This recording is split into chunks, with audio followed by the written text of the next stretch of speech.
for joining our video tour of the McLean Textile Gallery.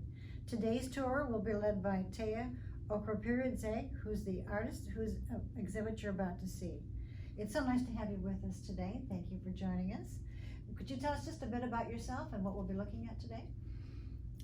Chris, thank you so much for your introduction. And as Chris mentioned, my name is Okropiridze, and I am originally from country of Georgia, not state of Georgia, which is in between Eastern Europe and Western Asia. And I've been living in United States about 20 years now with my family, my husband and 2 daughters. I got my education and degree back in Georgia, and my specialty was fiber and textile design. And most of my life I actually working on tapestry weaving, and most recently, like probably 2 years ago, I started working with silk fusion. And here you can see pretty much this is first time I am exhibiting. I have solo show showing only my textile, which is created with silk fusion, silk only, and not any tapestry weaving. So my work is really unique. There is a lot of artists who still work in this medium. However, it's still a little bit different than other fiber works. It's created from actually silk cocoons. The process starts with silk cocoons.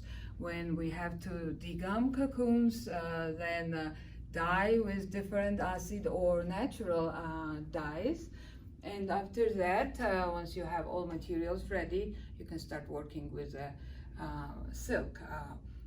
To create actual work, it does not really involve any fabric backing or anything. You just place all those fibers. It just becomes like small cotton ball type of fiber when you degum cocoons, and then you stretch and create either silk hankies, or you can just work directly on your work.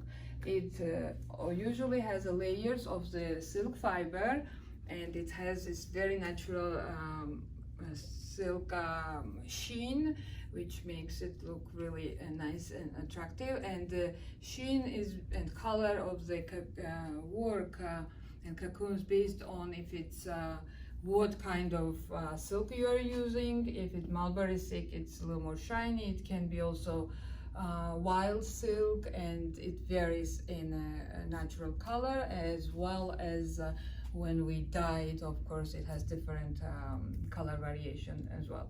So here I have all my works represented. I wanted to pay attention to point out a couple of works, and these called the Argo, and that's a little bit important and significant for me, because this Greek mythology, which was happening in Georgian territory, and Argonauts just shipped their sail and went to Kolhav. It was Georgian territory a while ago, and to get the golden fleece. So I wanted to represent this ship here. Of course, all my works are a little more abstract, and it's not very representational.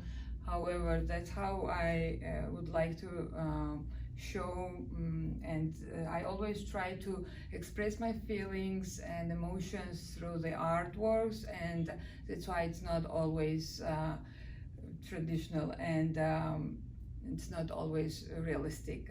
So most of my works are pretty abstract. If you see this work called Mystic Forest, and I just love the bright colors of the forest, and almost like lights shining through the trees. And I used mulberry silk for most of these works, and you could even see the texture on it.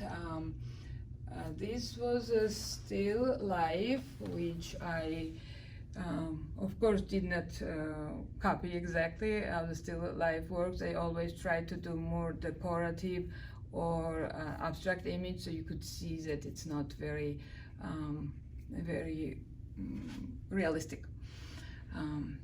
This particular work is one of the works from the series Urban Tales, and I have more of those showing into the show. I can point out that later, and I really like, let's say, walking into the street, and I feel like that every building, every corner, every street has its own different stories, and that's what I wanted to represent, and everyone could translate it different ways and find their story in those works. Let me move to another works right here. I want to point out that most of the time I only use pure silk here. Sometimes I use kind of reclaimed, like sari silk for the first layer of the work. However, very often, just to make it more interesting and just do a little more embellishment, I add some fabric scraps or jute there. So this weaving effect here is also actually addition to on top of the silk. Just to create this work, it does not really felt as felting wool, so you have to put some kind of adhesive on the top, and that kind of glue and adhesive actually makes this also stay on silk nicely. Next work I would show you. This is actually one of my favorite works, and I can't tell why I like it as much, but I think it's so free, and it didn't really take me too long to create this work, since I already had the material ready and dyed, but it was really spontaneous. Very often I do this kind of those kind of works when I start with some emotion or color scheme or something, a structure, or the something I saw, and then it just goes from there, and I add some colors and designs as my heart desires. And for some reasons, this for me it's like very free spirit kind of work, so I like this one. And difference from this is a little different, because I actually had this work created like a sketch for it really long time ago, probably I could say maybe 20 years ago, and I planned to weave the tapestry with that, but never got to it. But once I started working in a silk, I decided to try and see how it's going to turn out in a silk fusion. And it's also significant for me because it's looks like all the neighborhood of my country of Georgia, or small village with buildings, and it's really sentimental for me, and I wanted to do this work as well. And also sometimes I want to see what's the difference materials can make. I have a couple of works actually done with tapestry weaving and also silk, and I wanted to kind of a little bit compare which effect is different, how this different technique actually gives you different effects. And as I said, this was done as a design first, and only one other work I have here which has the same kind of story, like I had a design first, is on another side of the room, and I'm gonna point it out. And let me walk you to here. This was also done design first, and then I created a silk fiber with it. I also made like batik silk screening I never finished it actually. I had to leave the country and I never finished it. Work, it's still halfway done, sitting somewhere in my house back in Tbilisi, Georgia. But I liked those colors. It's always about colors and emotions you want to put in a work, and I wanted to recreate this work in a silk as well. And I also had planned to weave this one, but as you know, the tapestry weaving is very time-consuming process, so I can't really weave all the designs I prepared for the tapestry, and I always pick and choose. So now I decided to do with the silk fusion, this also called silk fusion or silk fiber, so you might be familiar with that terminology more. And when I was talking about series of urban tales, this will pretty much represent this continuation of that work, series of urban tales. And as I said, each area, each street has its own story, and every person living or walking in the area also had their own story. So I wanted everyone to, when they look at the work, just see their story or the tale of that area. And the other ones next to it, also from the same series, some of them I named additional, I put additional name on it, but all of them are like from the series or Urban Tale 1, 2, 3, etc. This only I have 5 or 6 works from this series. I did not really exhibit all of them. If you see in these 3 works, I have some kind of structure, and I love doing some structures in a composition. Not only the color is very appealing to me, but composition is very important, and everyone can translate the structure to just maybe to remind them to something specific from their life, or when they're traveling or walking. This one is also kind of from the same series, but I also called it Paradise. For me, those colors a little bit just reminds me of the paradise, so I decided to, in addition to the series from Urban Tale, call it Paradise. Next to that, you could see smaller works, smaller size works, and I like doing also small works. You can see on this wall, because it gives me more flexibility. Just, you know how the silk is very small, cocoon is very small, and sometimes when you are working on a small work like this, it just gives you more flexibility. This represents, it's not from the same series at all. First is teepee, a Native American house, and I think it's a very interesting theme, and I kind of like this very unique structure buildings they had, so I wanted to represent that. And even the moon gives you a real nice sense of like nighttime. Bottom work is absurd theater, and it's just I think it's really reminds me of the absurd theater theme, so I just decided to call that. And as I said, the small works, you can a little bit do more details on it. I feel like, because of larger, I think it's silk fusion really nicely works on the small works, and you can put some embellishment on the top. So all small works, if you notice, has a little bit of the fabric on top of it. As I said, you are not putting any fabric backing on it. Only if you want to make it more interesting, you just add some fabrics or jute or something on top of it.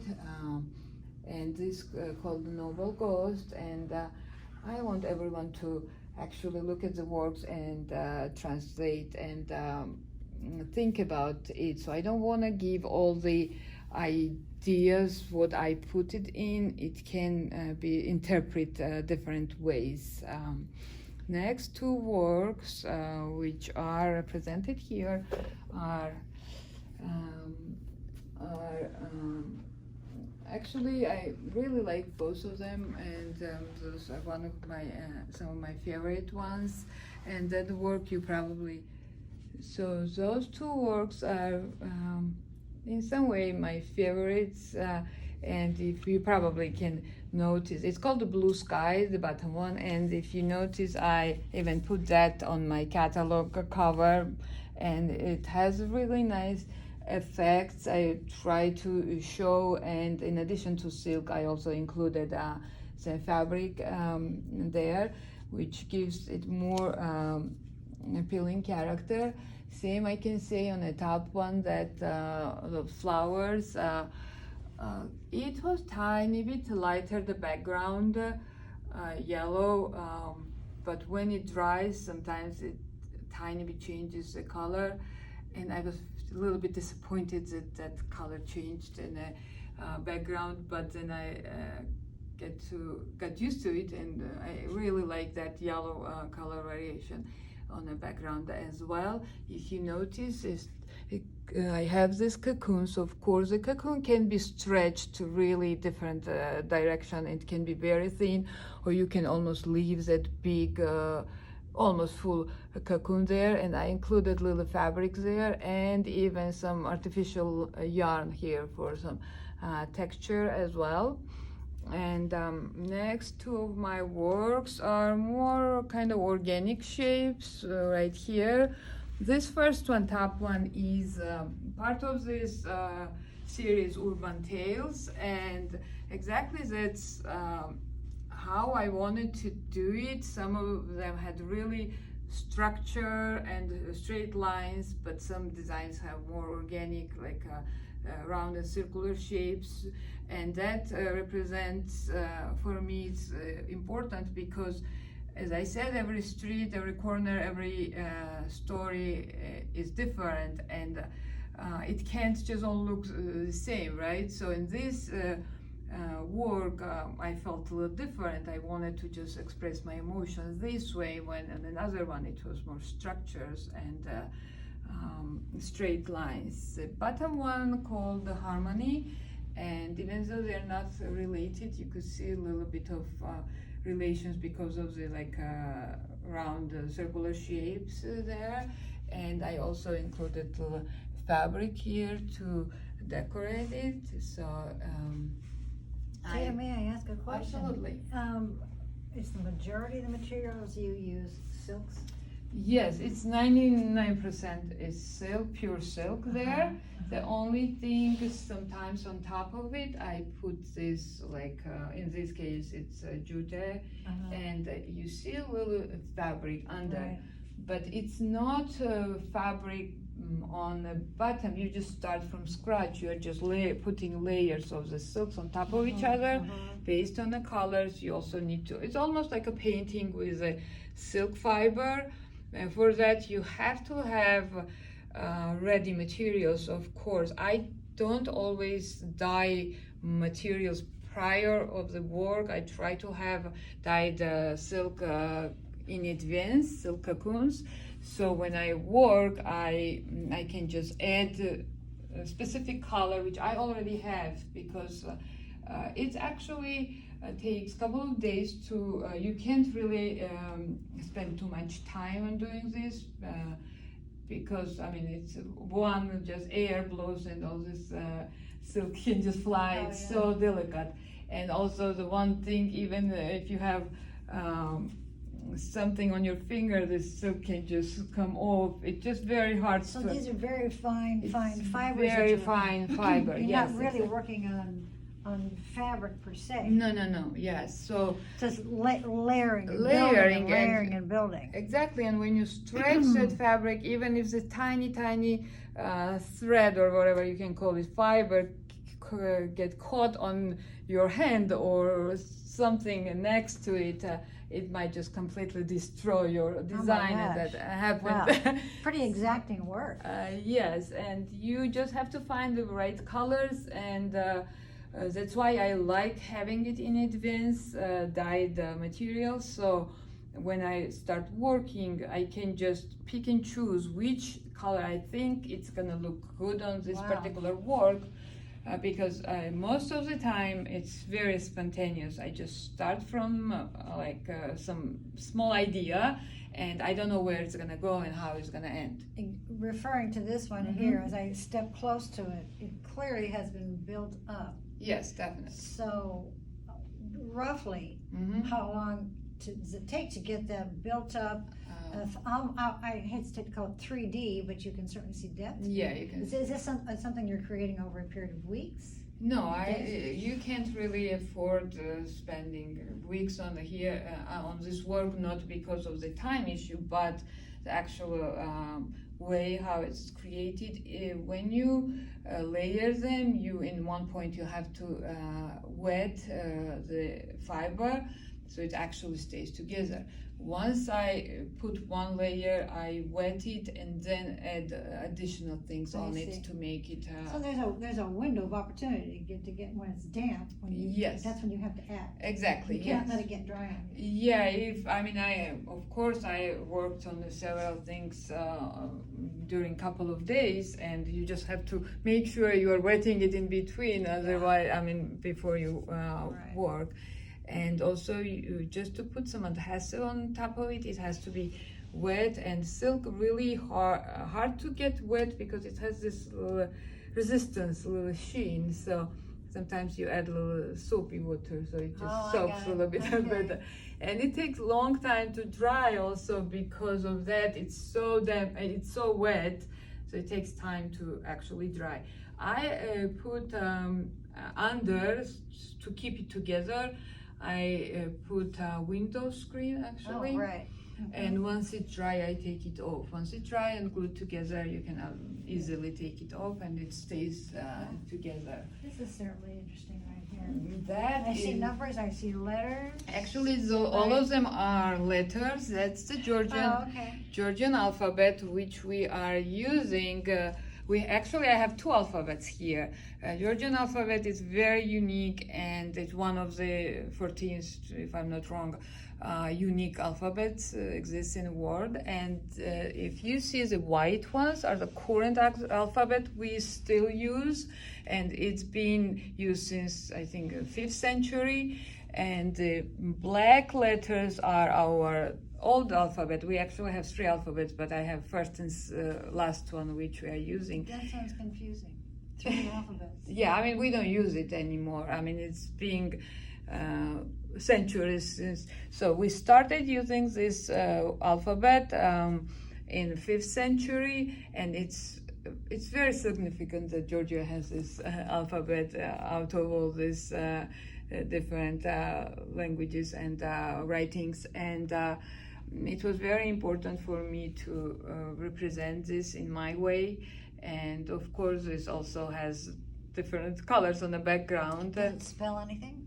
It's spelled alphabet pretty much. Oh, it does? Yeah, in 2 different. That says alphabet in these various different alphabets. Exactly. So I use, 2 of them. So white is said one word. It's Anbani, which is alphabet, and the same with the old script as well.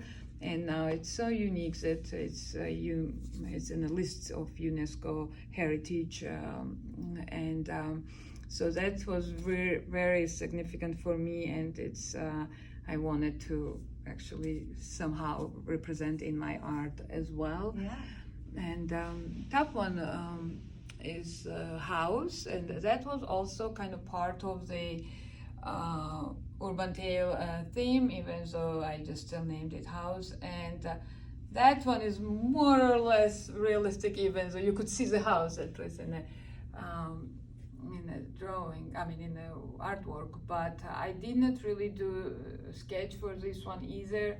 And as I said, 99% of these works are just very spontaneous. I just have idea and start working on it, but I never know how I'm gonna finish it, and it just happens.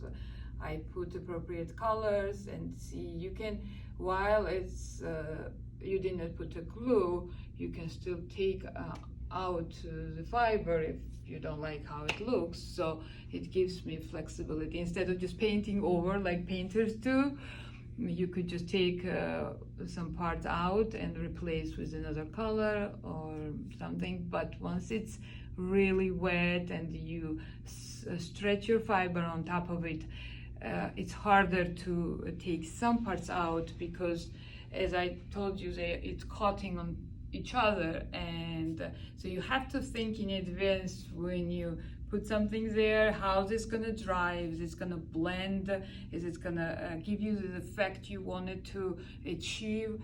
And I have a couple of works which I really loved when it was wet, but when it's dry I lost that contrast. And so you have to really experiment and know what gonna give you what kind of effect. These are lovely. Oh, thank you. And those two works are, you could see probably from the same series, one called The Breeze and Breeze 2. And I work on this small pieces, and you have to start and finish right away. You could see I used a little bit of feathers here and some fabric scraps, and that really works well with the small works, as I'm saying. And I don't very often use those embellishment on the larger works, but on all, not this one, maybe I have a little bit, but all on these three works I have a little bit of fabric or some other materials used for embellishment. And it, for me, it's just really seems like very nice, I don't know, positive feeling, and like you go out and you feel that very nice breeze, and all these movements of these fibers just represent that positive feeling. And this one is a mystery, and I called it as a mystery. You could see probably a little house there and buildings, but the color and it's just kind of a little mysterious. For me, I wanted people to think what kind of mystery behind that scene. This work, I did not really name it specifically. I just love those colors, and it's one of my favorite ones as well.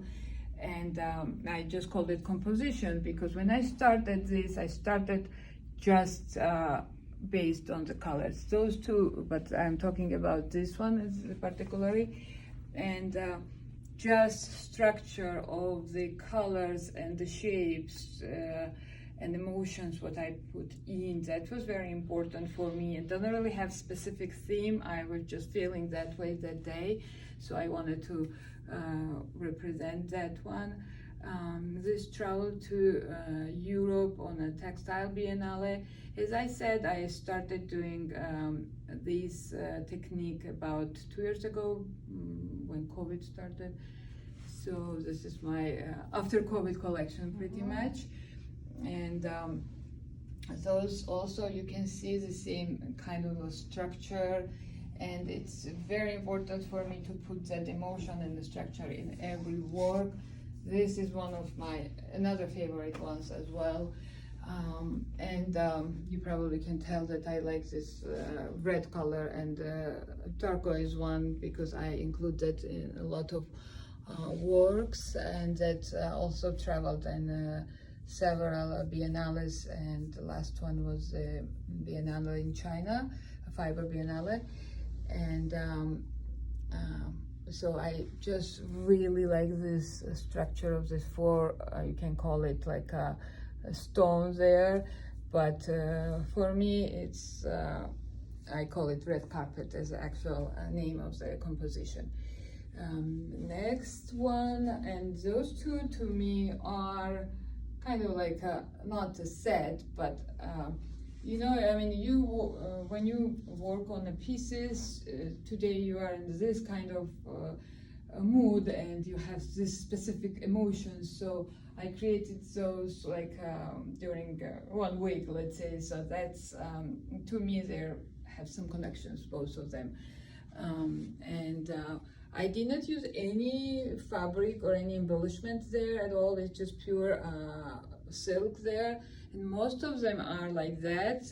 This you can't even actually tell that this has little fabrics, and the structure actually created via different type of fabrics I added on top of the silk, and you could even see the layers of the silk and over here. And sometimes silk you can get like a type of rowing you can purchase of natural color, and if the background is white, sometimes I use it to put the first layer. But here actually it's all like a cocoon stretched on a background layer. And this is called walking alone, and everyone can interpret different ways, but for me that's what it is. And this is actually my husband's favorite one. It's called Your Perception, and in addition to the silk fiber, I use silk, kind of reclaimed silk threads right on those areas. I just added it. It's not, doesn't really look as a thread. It's most of the time it's like a sari silk fiber, and I like that little contrast between the black, yellow, and red color over there. So I try to put it together this way. And also this work traveled, it was a couple of months ago in London Biennale as well. And I think I must have kind of concluded my presentation. Thank you, Taya. Lovely. So complex. Thank you so much.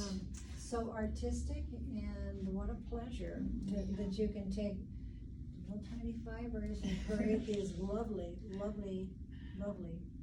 Thank you so much. Yeah, one thing I want to point out on this one, if you notice there's a white fiber here, that's all natural color, but some of them were wild silk, some of them are mulberry silk, so the color naturally is a little different. So that's why you can kind of see that layers, even though it's all So that's all raw silk. Yes, it's raw silk, It's all pretty raw. much. Yes, I mean the background, of Yes, course, not exactly. the one. Yeah. Yeah. Well, how fun to experiment and to come up with these, different colors, and the way that the silk takes color. I mean, it takes a very vivid tones. Yes, it does. Yeah. Yeah. And depending, of course, if you dye it with a natural dye or the acid dye, it just looks a little different. Yeah. But it has this natural sheen, which is really interesting. It's beautiful. Yeah. Thank you very much. You're welcome. And thank you for joining us today. Come back and see us in about a month. We'll have another exhibition hung, and anybody who's in the Metro Washington, D.C. area are invited to come to the gallery and see these lovely things in person. They will be hung here until the 2nd of December. We're here 4 days a week. We're closed on Wednesdays, but you can come between the hours of 10 a.m. and 4 p.m. You can come on Saturdays by appointment only, however, and we would love to meet you and be part of what we do here. That would be a great pleasure for us. I think you'd get a lot out of it too. Thank you again. Until next time, stay well. Thank you so much.